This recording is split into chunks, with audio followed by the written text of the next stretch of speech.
This is the Coachman Travel Master 545. We're going to do a walk around of the outside first, talk you through the different components on the outside, and then we'll go inside the vehicle and talk through there. So your first point is for refilling diesel. This is behind this cap here. You do have to open the cab door to be able to access it.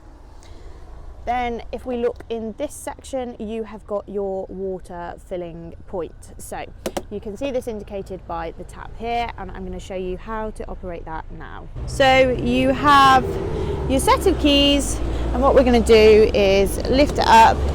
You use the key just to turn, unlock it, and rotate anti-clockwise. You then fill up with a hose here. It is a lock system so that no one is able to put anything in there that they shouldn't be, because it can be easy to confuse diesel and water. So moving down the side of the vehicle, you've got your awning light up here, and then you've got your vents for your microwave and fridge. When we go through the accessories in the garage, you'll notice that there are covers for those if you are in extreme temperatures in the cold, and that can protect those and keep them working at optimum capacity. So moving down a little bit further, we have got two more points here that I'm going to go through now. So this is your TV aerial point, and in here, if I just bring you around like this, so in here is your TV aerial for the external point. So you've got the mains input, you have got a satellite point, that is for if you're on a super site and you wanted to connect to satellite. This is your standard TV aerial point, and you have also got 12 volt should you so wish. Then we have your barbecue gas point. So this is for external barbecues. You simply take the clip off. It does work like a hose pipe, so you've just got a movable neck there, and once you are plugged in, that will allow gas to flow through, so you can operate your barbecue outside. Moving along a bit further, this is your gas bottle point. So in here you'll see that there's space for two gas bottles. It does take propane or butane, and there is also a leak indicator. So if we take you in a little bit closer, this connects by rotating and screwing onto your gas bottle, and then up here is your leak indicator. If there are bubbles that can be seen running through this, it would indicate that you've got a leak, and I would recommend taking to your nearest NCC approved. This is your garage. We will look in there in a moment. There's lots of accessories in there that we're going to talk through, and also access to electrical units. Up there is your rear camera for reversing. This is another access to your garage door, and then we've got 2 points here, your external shower point and mains hookup. So we'll look at those now. So this is your shower point, external shower point. It works like a hose pipe, so you push the neck back and that will release that. As you can see, there's some water coming through. When you plug your shower hose, which is in the garage with your accessories, into there, you will be able to have free flowing water and be able to turn that on and off. This one is your mains hookup. So you've got a mains cable provided in the vehicle that you just locate there, plug in, and you will have 230 supply of electricity. You can see that there is a little dent in the bottom there. That marries up with this little bulge here, like so. This is your toilet cassette area. So if we just undo this, you'll see that the toilet cassette is showing. Now at the moment we haven't got the screw cap lid on there. That is inside in a sealed plastic bag because this is a new cassette. So to release the cassette, you pull the handle up and pull it towards you. You've got a handle on top, and also this handle here does pull up to extend out. When you're emptying the cassette, what you want to do is rotate this round like so. You'd leave the lid on at this point, and then use the handles to lever it like this. There is an air button here. Press this when you are wanting the contents to escape, and that will allow things to pass out of here. You then pop your lid on, move it back round, and slide it back into its area. This is a locked section, so you can lock this with your key. Underneath the vehicle here, you'll be able to see that there's a pipe that's dropping down. That is actually a grey waste tank, and the pipe is where the grey waste will dispense from. So I would say if you make sure that you drive over any waste areas with your rear wheels in the middle, that should fare you quite well for the waste to empty into the right location. As you can see, there are some elements in the garage which are your accessories. We're going to go through those in a moment, but first we're going to look in these cupboards here, which hold a lot of your electrical components. So first off, down here you've got your leisure battery, and you also have your pumps. So one water pump is for pumping water around the system, and then your other pump is for your grey waste disposal. Leisure battery is a AGM battery, 130 amp, and if we turn up here a little bit, so coming up here you have got your trip box over here. That can be your first kind of port of call if anything trips out, making sure that all the trips are in the upright position. These are charging points for electrical equipment, and then this is a comms unit for your domestic elements, i.e. your fridge. You've also got some fuses here, so if there is a trip that has gone, it is always worth checking your fuses. And then a little bit further up you have your solar panel regulator. As long as the light is green, then you are good to go. You'll notice that there's different lights on there when you can see it up closer. They indicate if the battery's full or whether there is a trickle charge and the solar panel's being used. Moving across from there on the solar panel front, here you have a switch that says on off. If it is switched off, there will be no charge going to your battery from the solar panel. The solar panel will be switched off, so it'll be as if it's not there at all.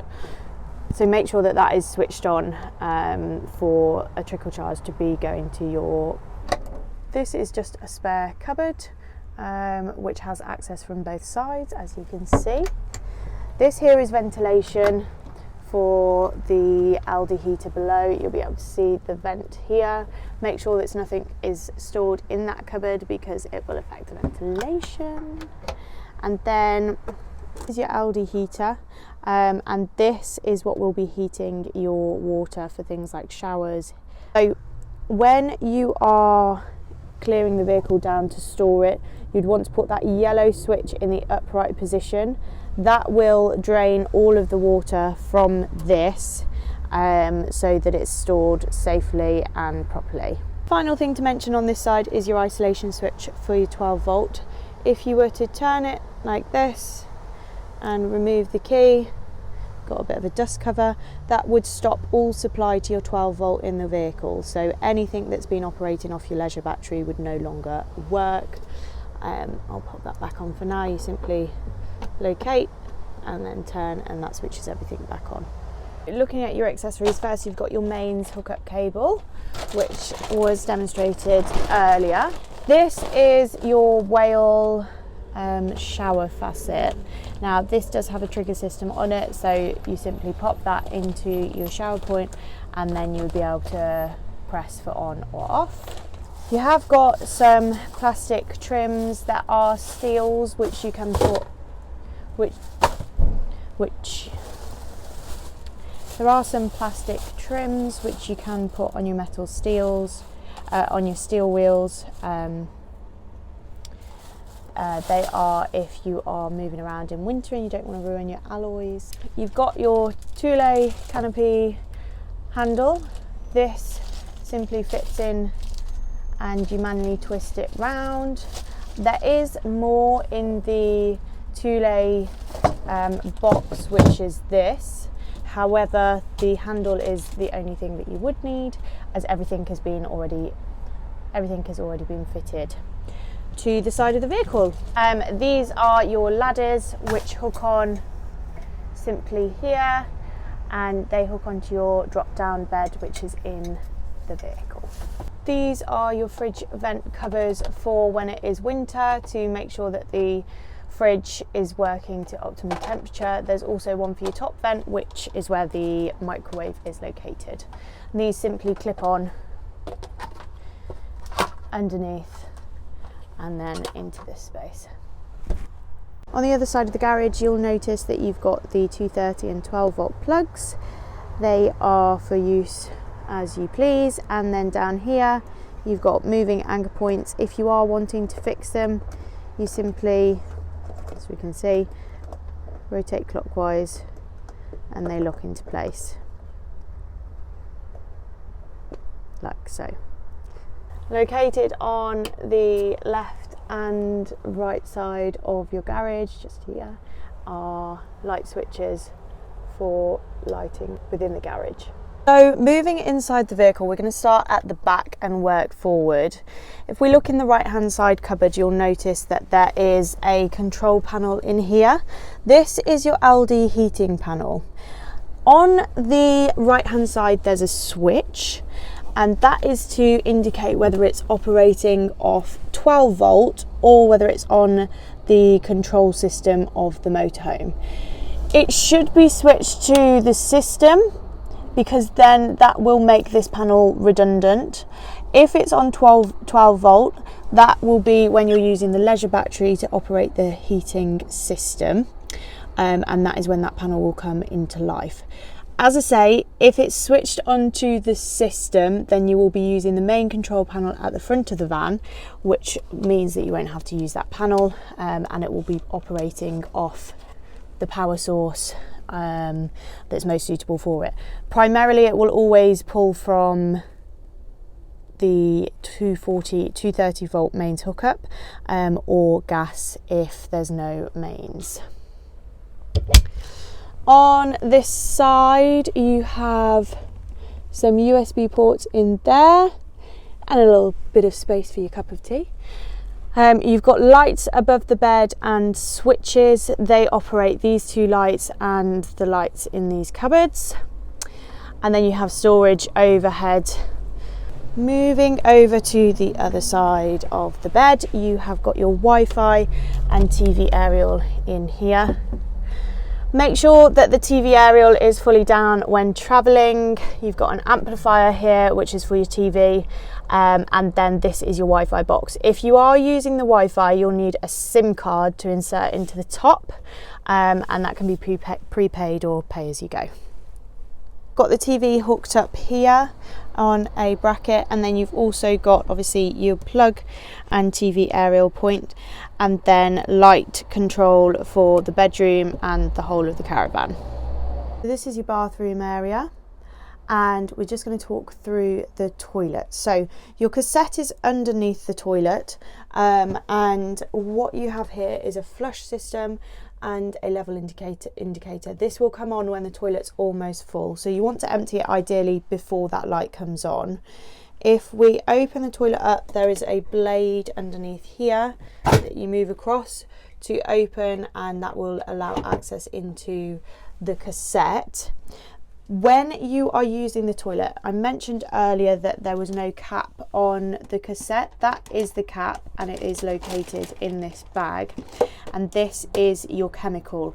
You would put the chemical into the spout of the cassette using the lid, and then that makes the toilet ready for use. You want to use really fine toilet paper that decomposes easily, and then it is just a simple case of using the toilet. You can open the blade, use the toilet, press the flush to flush water through the system, and then close the blade off. The other side, you've got your shower and mixer. That is operated by turning your water pump on, making sure that you've got water on your fresh water tank, and then it would be a simple case of lifting this lever and the water would pull through the system. Moving to the front of the vehicle, you've got your microwave, which operates much like a standard microwave. They recommend not using for more than 30 minutes and allowing to cool after use. And then you've got your fridge, freezer, as can be seen. So this can be operated from here. However, we're going to operate everything off the control panel in a moment, just because that is the easiest way to demonstrate. This is your hob and cooker.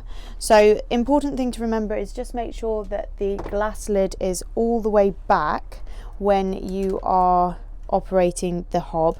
The reason for that is it does cease gas supply if the lid is not open fully, so you may be having problems with getting gas through, and that is because the lid is not open fully. You've got 3 gas burners and then 1 hot plate. The hot plate is operated from this and it goes up to level 6. The rest are on kind of a gradual gauge, and then these 2 buttons on the inside here operate your grill and oven area.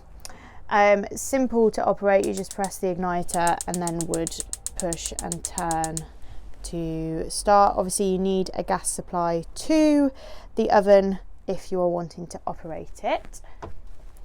Make sure that before you close your hob lid that everything has cooled down, because that will damage the top if it's not. All of your cupboards are soft close in the kitchen, and to open them you need to have this in the upright position. You can see here that you've got stopcocks. These are to shut off gas supply, so your boiler, your oven and also your fridge. Make sure that they're in the upright position, again, if you're having any trouble operating on gas, because if they are shut off then they will not work. As I say, this is to stop the drawers opening when travelling. Make sure that they're locked so nothing goes flying when you are travelling along. Water pumps, much like for the shower and bathroom, your kitchen tap is operated off the water pump. So you'd need to switch that on the system, and then it is a mixer tap, so red for hot, blue for cold. That's fairly self-explanatory. So I'm just going to demonstrate pulling the seat out here. So you pull this off and you would pull that lever down. We're going to take some of the cushions off to make it a little bit easier to start with. So we're going to pull this out towards us. As you can see, maybe the headrests are in the back. And then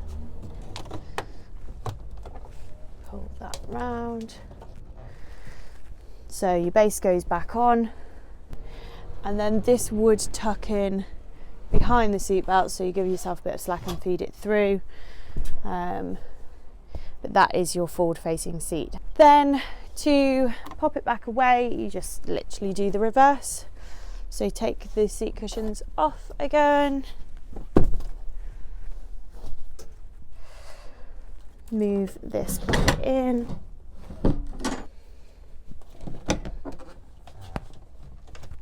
so place your cushions back on. Headrest spots are also in there, which I didn't demonstrate, but they just slot out of this headpiece and into the top. For your drop down bed, all you need to do is move the cushions down, make sure that your spotlights are horizontal,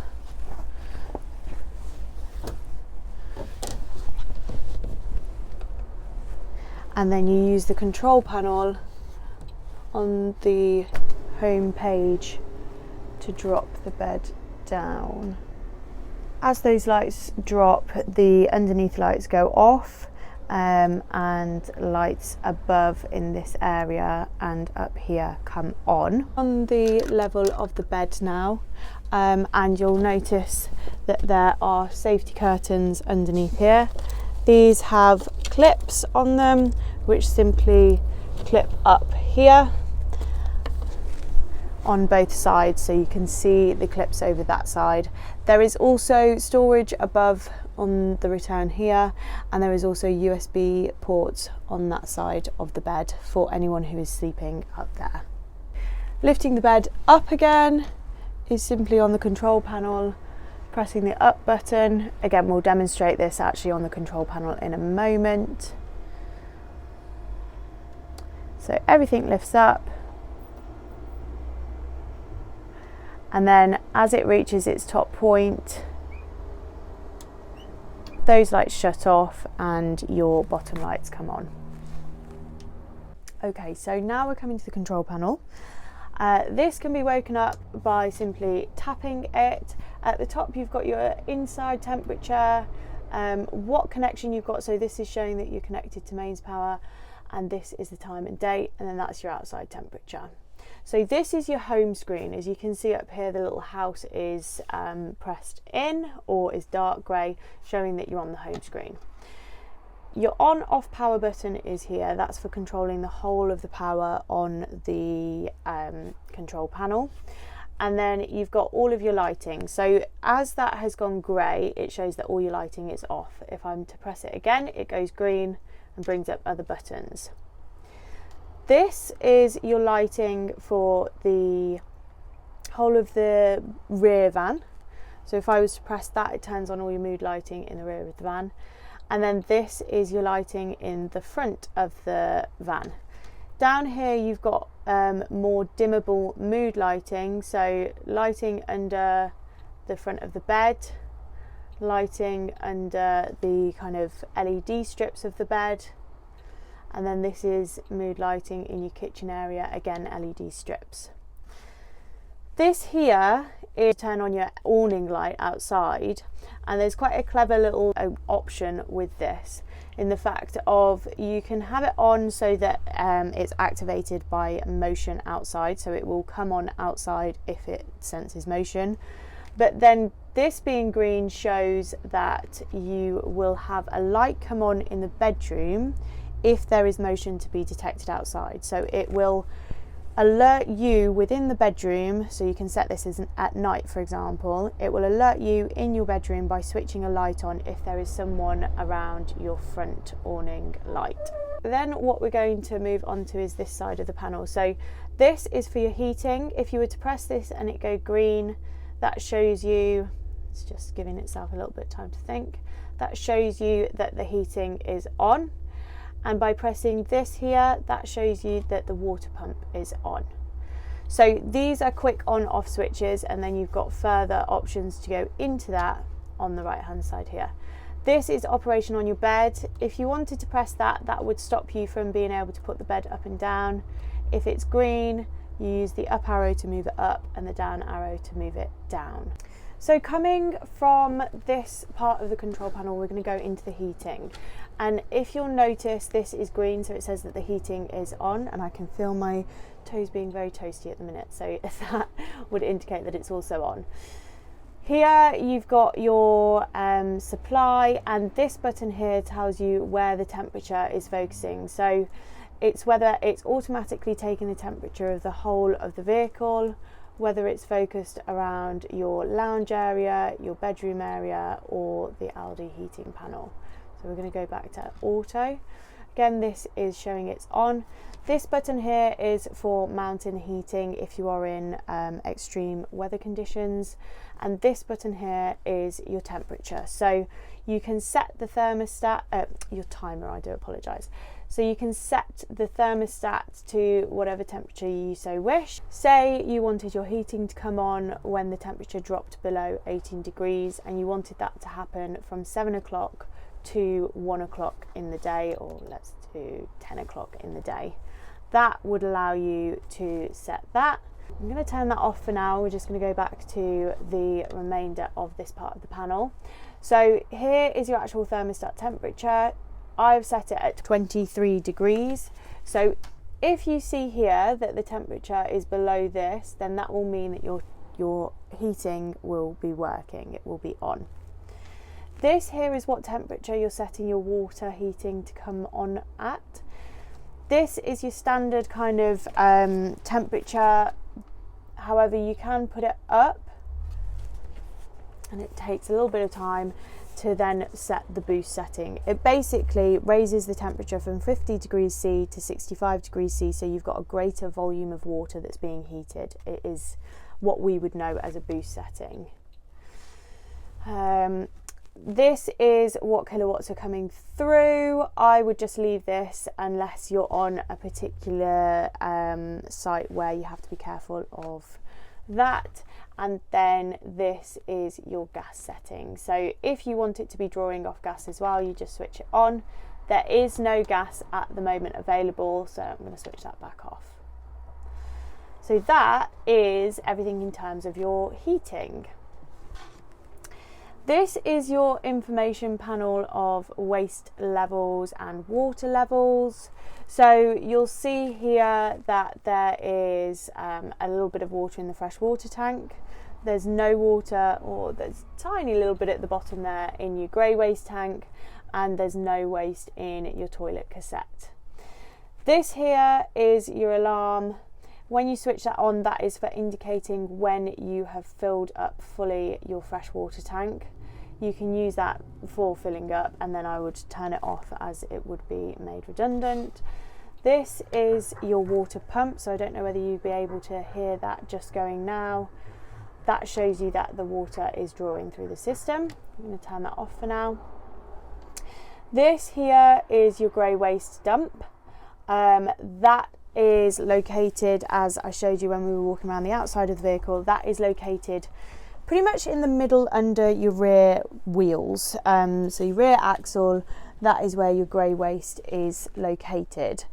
There is a button in your driving area, so if you were driving, you'll see the same button down by your steering wheel. That means you can dump the grey waste there with that button. So two options for releasing the grey waste from the system. Make sure that you are releasing it in an allocated area, as that is just following campsite policy. And then this is your fresh water release. So your fresh water release if you're static, and then your fresh water release if you're driving along. Both of those, well, all of these, if you're pressing them and they're going green, then that will indicate that they are doing the job that they have been designed to do. So if I press that now, you'll hear potentially a sound, and the grey waste will empty out. Okay, this moving down, we're now looking at your fridge and your aircon control. This button, if we start with the aircon, that is just to light the lights around your air conditioning unit, and then that turns your air conditioning on. So you can set the temperature here again, it's pretty self-explanatory. So you change the temperature that you so wish it to be on this panel, and then you can change the fan speed as well. Just to turn that off, you press the green button again, and if you want to turn the lights off, you press the green button again. This here is your fridge panel. So you've got different options. Your fridge will only work on gas, your vehicle battery, or mains hookup. It will not work off 12 volt. You can select auto, and this will automatically choose the best option for it. Now with this, if you press auto, it will use the car vehicle. If the car vehicle's on, it will automatically always search for its favourite option, which is the 230 hookup. It will, though, if there is no hookup and no vehicle running, it won't kick into gas for around 15 minutes, because it's assuming that you've pulled up at a fueling station, and it obviously doesn't want to turn your gas supply. It doesn't want to draw from the gas, as that is dangerous. You can then adjust the temperature by increasing and decreasing. This is for defrosting. That is to turn your alarm off. So if the door's open, it turns your alarm off. and then you have got a fan setting on there that you can turn on and off. The fan mode would be if you are in hotter climates, to keep the optimum temperature of the refrigerator. If you're in fairly moderate climates, i.e. UK, then you don't need to have that fan operating. Coming down, you have then got your charging and feed information. So this is your vehicle battery health, this is your leisure battery health, this is what's going through your light and your solar panel. So a little sun next to the solar panel showing that there is light on the panel. This button here is for battery charging in silent mode. So the battery charger can be set to operate silently. The battery is then charged at a lower power, but as you can see on here, you can set it at specific times. So set the times when silent or reduced mode is to start and stop. So you could just switch this on, say that you want it to start at 6 and stop at 9 a.m. That will then give you a reduced charge, but it would mean that your battery is charging more quietly. You can turn that off for now and we'll go back to here. So that's everything in terms of your levels. And then this panel is your settings panel. You've got your languages up there, you've got your brightness of the screen here, time and date. This is the time zone that you're in, and then this, if you were set up on the Wi-Fi, then you can send out messages on this. Hopefully you would have found that helpful. That is your full run through of everything within the TravelMaster 545. If you've got any questions, just use the information below, and we hope you enjoy your new TravelMaster.